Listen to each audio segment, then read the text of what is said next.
1972 Chevy C10. Really beautiful truck. A good friend of mine, we've known each other for a very long time.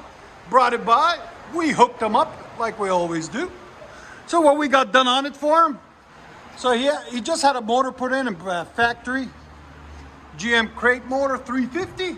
So we ran 2.5 inch out on each side, there and right there, into some Flow FXs by FLOWMASTer, there and there. Part number 71419, and then we dumped it out the back because it's too low and he's gonna run bigger tires, so we couldn't run it out the back for him. So we just dumped it for him right there and right there.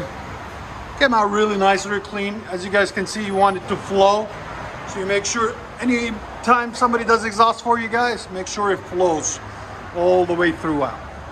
All right, and like always guys, please like, comment, and subscribe. Perfect. You didn't want it too loud.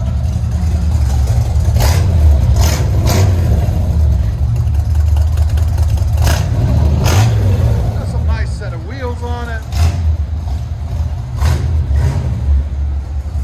Still needs some adjusting.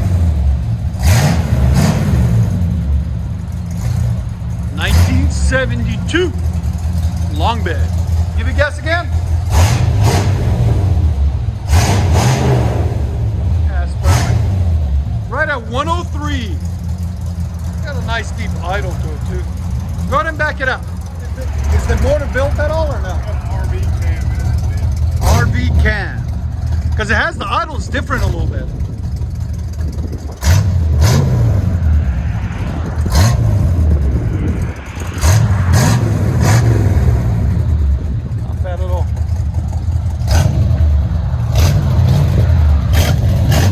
Let you guys hear on the inside.